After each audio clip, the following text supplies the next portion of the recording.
Muy bien, ahora sí. Gracias por estar aquí conmigo desarrollando este estudio. Aprovechar de saludar a todas las personas que verán o tendrán ocasión de escuchar este programa de televisión, este estudio bíblico que hemos preparado para esta tarde.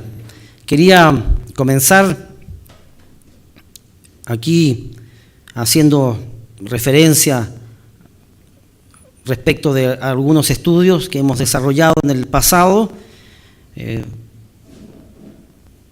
Hemos mencionado y estamos convencidos de ello, lo que dice Romanos 12:1, nuestro culto es racional. Aquí Pablo le dice a los judíos que vivían en Roma: así que, hermanos, os ruego por las misericordias de Dios que presentéis vuestros cuerpos en sacrificio vivo, santo, agradable a Dios, que es vuestro culto racional. Esto de la racionalidad del culto, usamos la razón y las razones debido a que nuestro culto es racional. Hemos mencionado también en el pasado, nuestro culto no es emocional. Es cierto que las emociones sirven, pero hay que ver que la razón es uno de nuestros patrones por los cuales hemos creído. Usamos la razón para entender.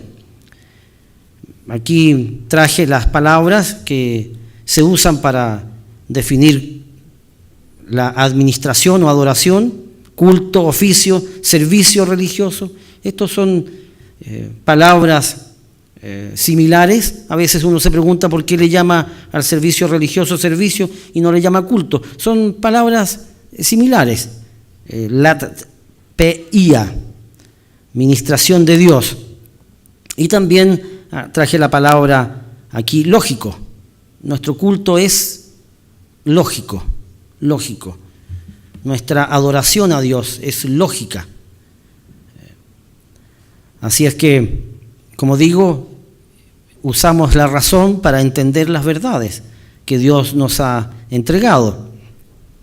Y entonces aquí una de las preguntas: ¿por qué hay tanta controversia?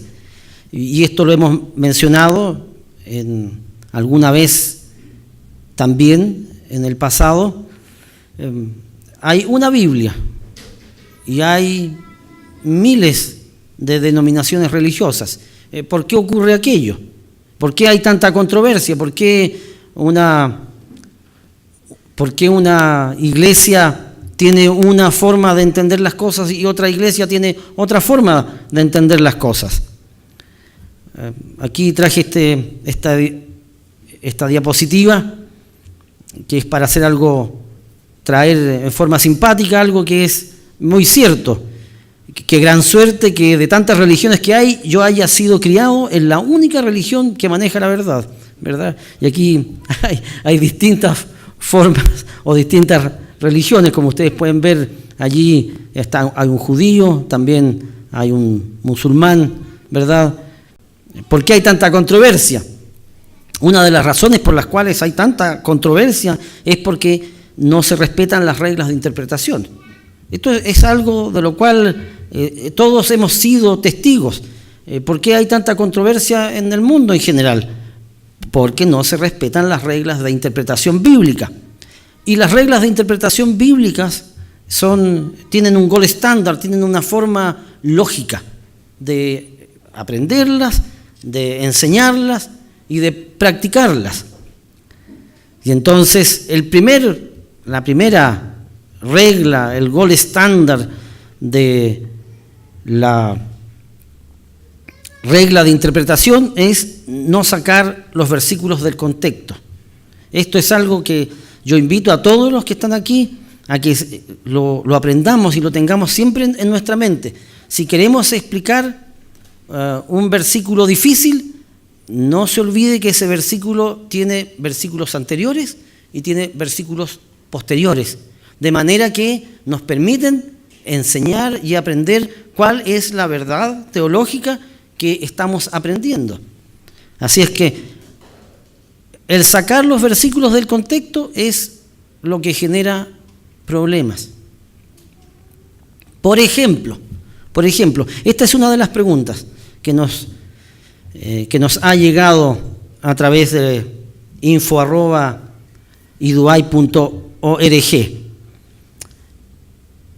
¿Debemos los creyentes dejarnos crecer la barba?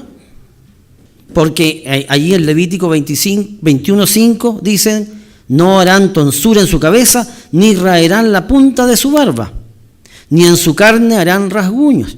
Y entonces esto era una indicación a los sacerdotes. Y entonces aquí la pregunta es: ¿por qué los cristianos nos afeitamos? Esto de preguntar lo obvio, ¿verdad? De desarrollarlo. ¿Por qué los cristianos nos afeitamos? Si aquí dice: ni raerán la punta de su barba. Hay grupos que no se tocan la barba. Por ejemplo, la religión Amish. Y entonces, ¿cuál es el problema? ¿Dónde está la dificultad? ¿O cómo poder resolver este enigma, este dilema? No raer la punta de la barba. Y entonces, aquí es donde viene la fórmula para poder resolver este enigma. ¿Cuál era el tema? ¿De qué se estaba hablando? Y entonces, allí en Levítico 21:1, que son los versículos anteriores al versículo 5, dice la palabra: el Eterno dijo a Moisés: habla a los sacerdotes hijos de Aarón y diles que no se contaminen por un muerto en sus pueblos, mas por su pariente cercano, por su madre o por su padre, o por su hijo, o por su hermano, o por su hermana virgen, a él cercana, la cual no haya tenido marido, por ella se contaminará. No se contaminará como cualquier hombre de su pueblo, haciéndose inmundo. No harán tonsura en su cabeza, ni raerán la punta de su barba, ni en su carne harán rasguños. ¿Cuál era el tema? El comportamiento que había que tener cuando un pariente cercano fallecía.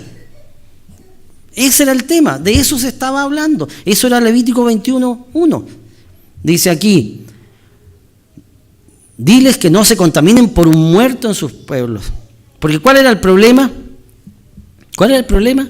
La conducta de los pueblos de alrededor a causa de un muerto. ¿Cómo se comportaban los vecinos de Israel ahí en la tierra de Palestina? Aquí traigo una imagen que quizás...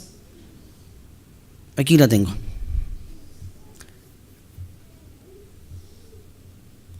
Esto de hacerse rasguños en la piel y de raerse la barba. La persona fallecía, un pariente, y las personas se laceraban y hacían todo tipo de manifestación externa cuando había un fallecido. Y entonces, esto de externalizar la muerte de esta manera, porque la Escritura dice aquí en el versículo 5, ni en su carne harán rasguños. Y hasta el día de hoy, estas son imágenes que saqué, son de esta década. Esta es una imagen donde vemos personas golpeándose, lacerándose, y eso que ven rojo allí es sangre, definitivamente.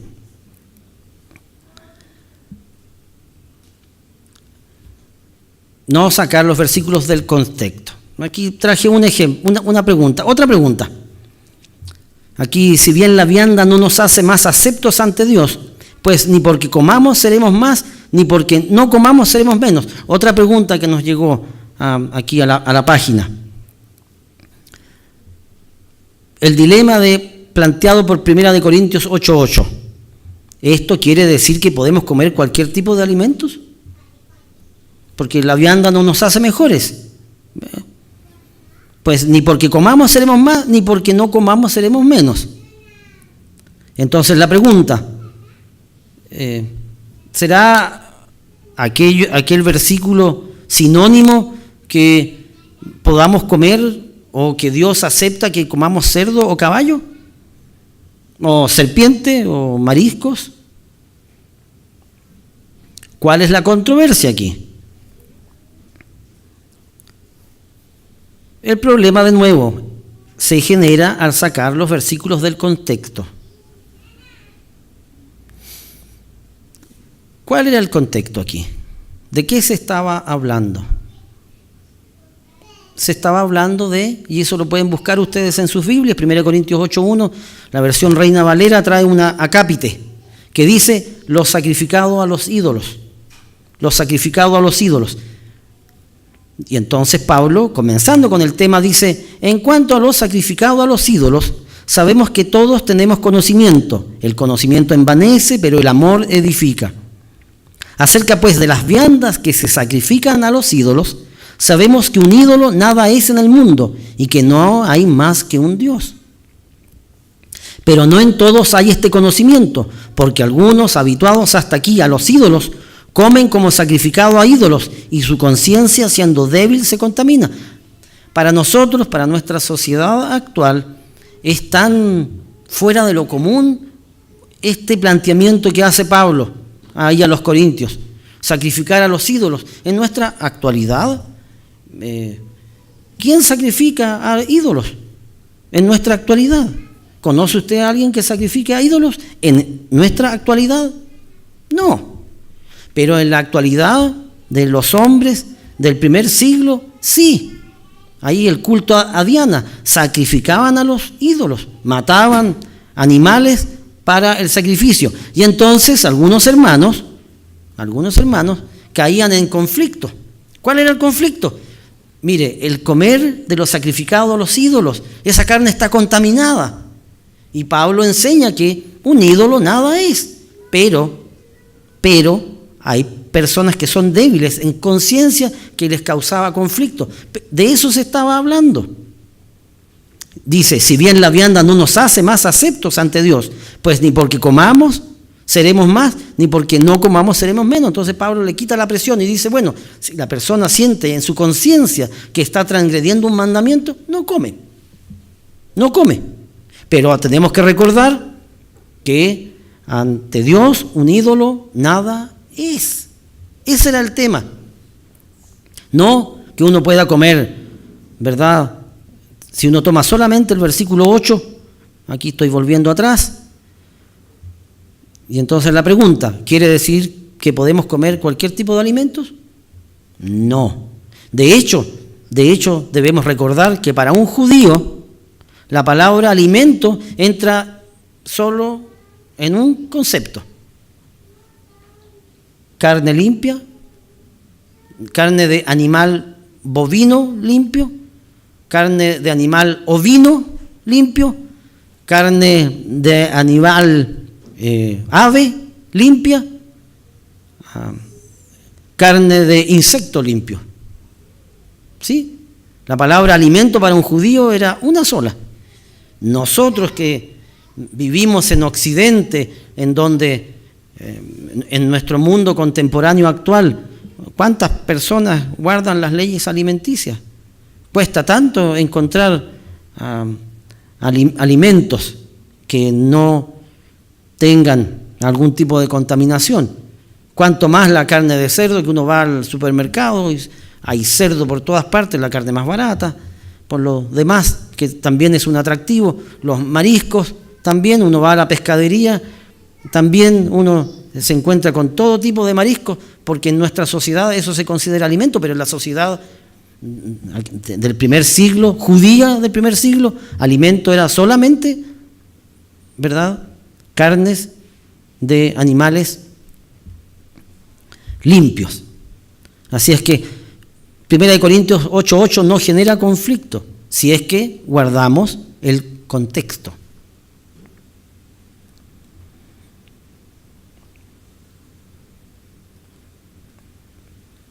Otra pregunta.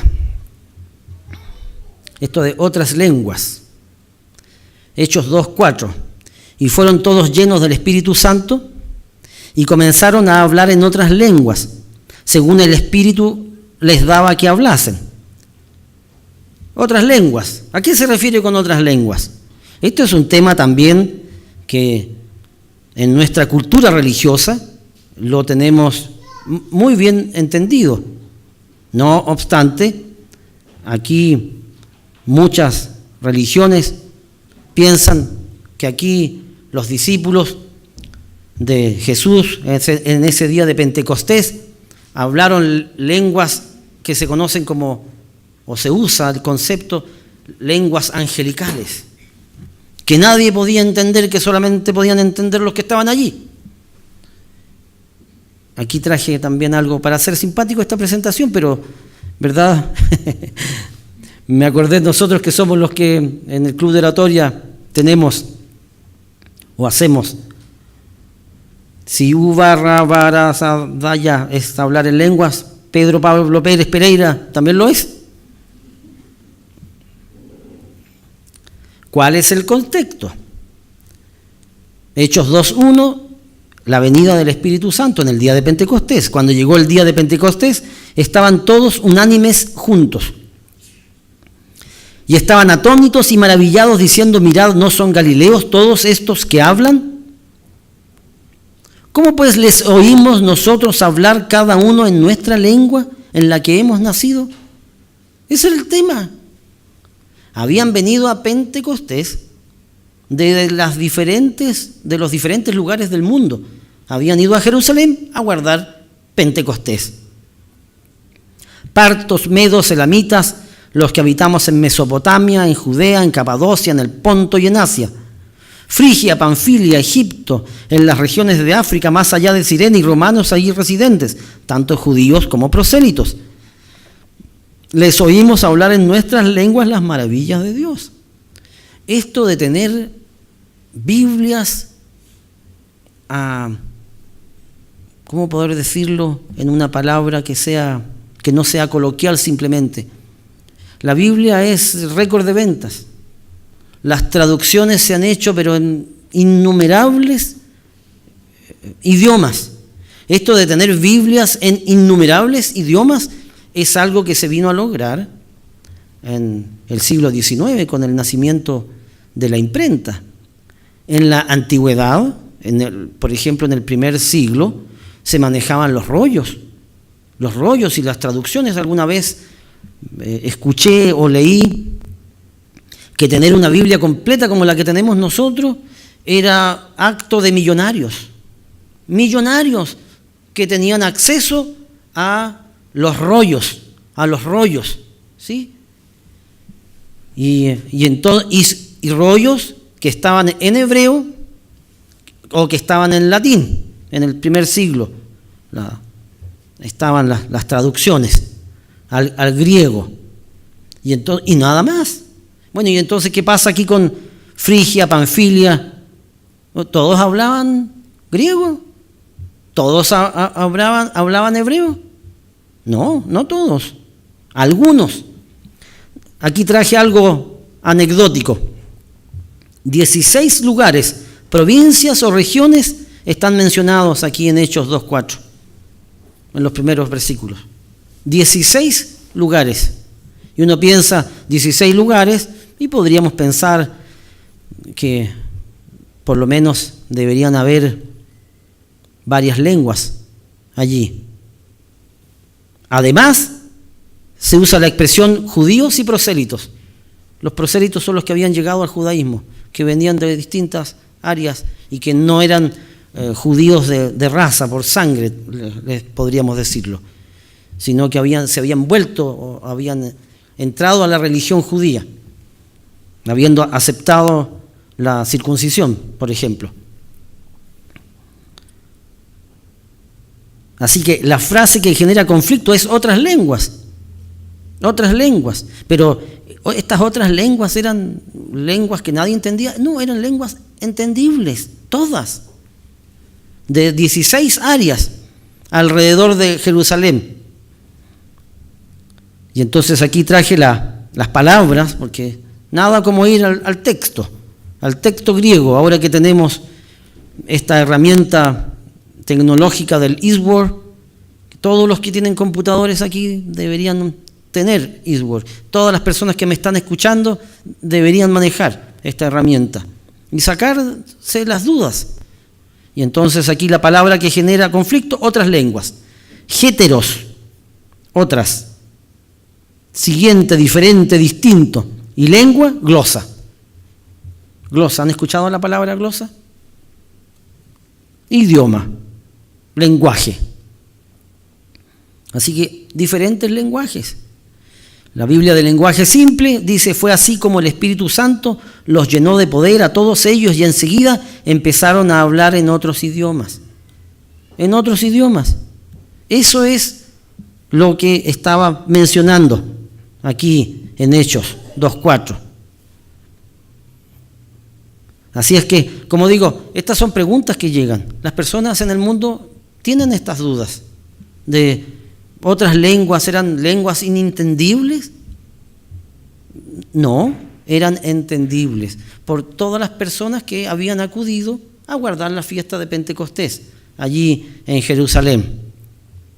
Dios hizo un milagro, les dio el don de lenguas a los discípulos, de manera que los discípulos pudieran hablar las maravillas de Dios a personas que no tenían acceso a las maravillas de Dios, puesto que su lenguaje no les permitía tener acceso a aquellas verdades.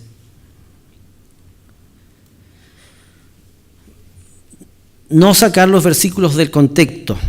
¿Qué incluye no sacar los versículos del contexto? Incluye examinar los versículos dentro del párrafo, capítulo, libro y en un sentido más amplio, todos los escritos del mismo autor. Eso es no sacar los versículos del contexto. Tenemos este folleto, Cómo entender la Biblia, en la página 16 está esta frase. Incluye examinar los versículos dentro del párrafo, capítulo, libro y en un sentido más amplio, todos los escritos del mismo autor. Los invitamos a repasar o a solicitar esta literatura. Sigamos, porque también, como también hemos presentado aquí cómo resolver las controversias, no sacando los versículos de contexto, también hay otra ley general que yo la conozco como la ley del mosaico, es tener en cuenta todos los pasajes del tema a estudiar. Este es un tema, lo hemos mencionado en forma simple en el pasado, pero yo diría que es uno de los grandes temas que tiene la Biblia, cómo la Biblia se interpreta a sí misma. Porque quizás para usted que está viendo este programa no lo sepa, pero la Biblia se interpreta a sí misma. Aquí en Isaías 28:10 se menciona esto, porque mandamiento tras mandamiento, mandato sobre mandato, renglón tras renglón, línea sobre línea, un poquito allí, otro poquito allá. Y en el versículo 13 dice, la palabra pues del Eterno les será mandamiento tras mandamiento, mandato sobre mandato, renglón tras renglón, línea sobre línea, un poquito allí, otro poquito allá, hasta que vayan y caigan de espaldas y sean quebrantados, enlazados y presos. Aquí Dios, ¿cómo le habla a su pueblo? Juntando entonces temas, cuando uno ha reunido versículos en toda la Biblia, lo que se conoce como el estudio de la Biblia, pero a través de los temas. Y entonces aquí una pregunta, ¿qué hay del diezmo y la ofrenda? Y aquí la pregunta, ¿por qué en la Biblia encontramos una pluralidad en estos conceptos? Esto fue una de las preguntas interesantes. Todas las preguntas son interesantes, pero hay que ver que aquí en Malaquías 3:8 se hace esta pregunta, ¿robará el hombre a Dios? Y Dios contesta, dice, pues vosotros me habéis robado y dijisteis, ¿en qué te hemos robado? En vuestros diezmos y ofrendas. Y entonces la pregunta que nos llegó es, ¿por qué se habla en plural de los diezmos? ¿Por qué se habla en plural? De hecho, busqué la palabra, porque pensé que tal vez no era plural, sino que era singular. Maaser, plural. Diezmar, en plural. Esta es una de las preguntas, como digo, que vale la pena siempre aprender algo más. En Génesis 14:20, cuando Abraham entrega los diezmos, dice así: y bendito sea el Dios Altísimo que entregó tus enemigos en tu mano y le dio a Abraham los diezmos de todo. ¿Por qué es plural? ¿Por qué es plural? ¿Por qué no dijo y le dio a Abraham el diezmo de todo?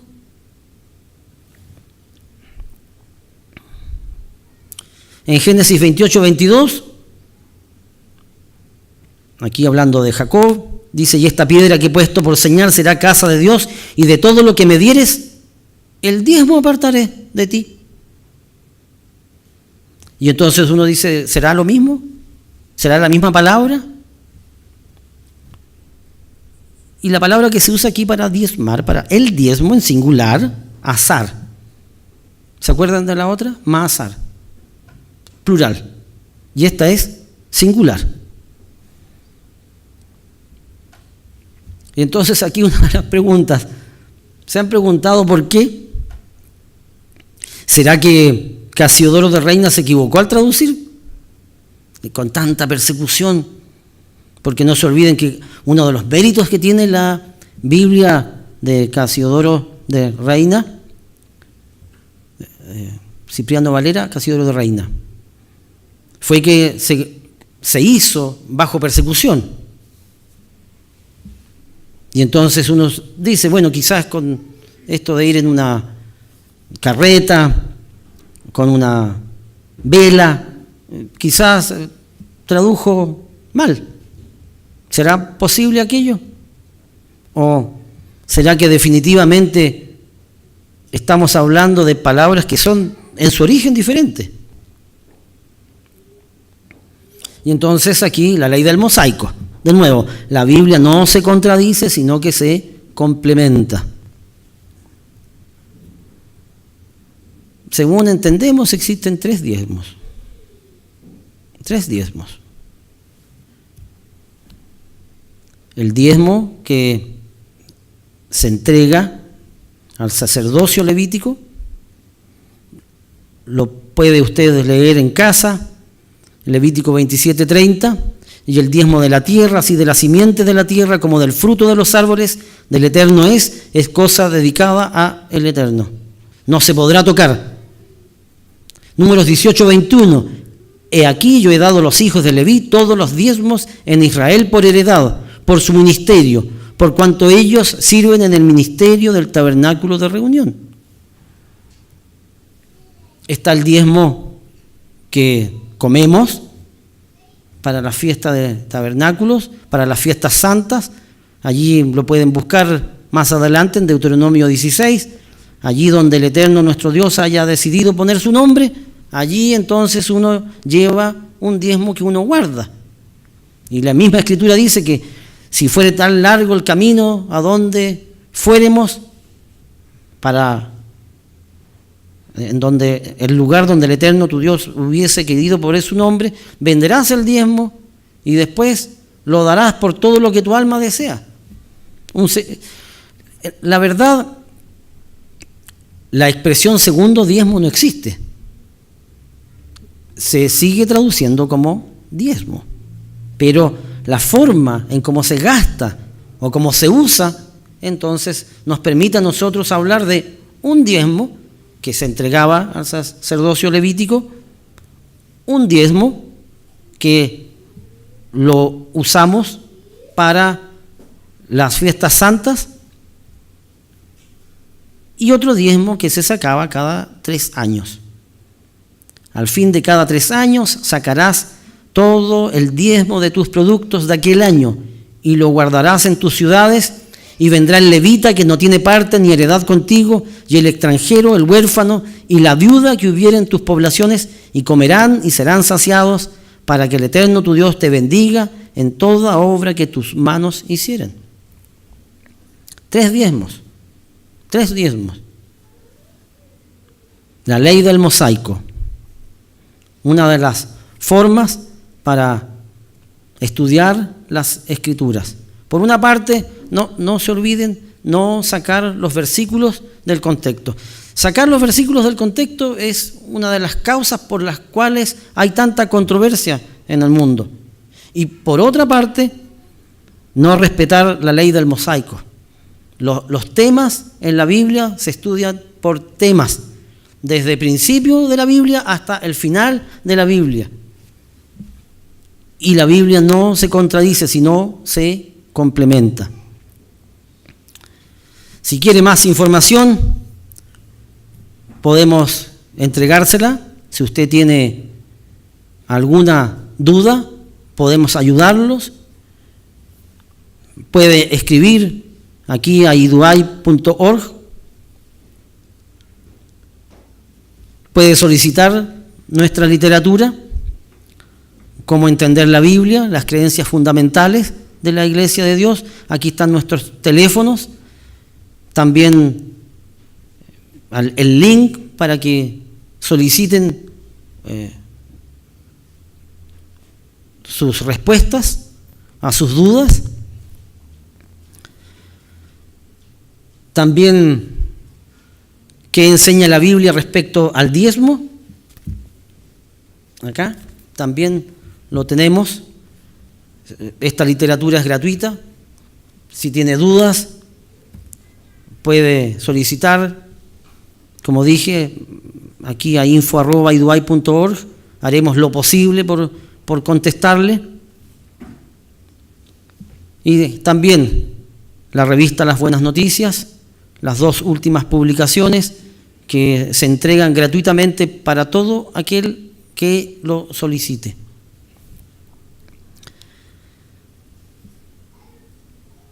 Nuestras direcciones aquí en pantalla, y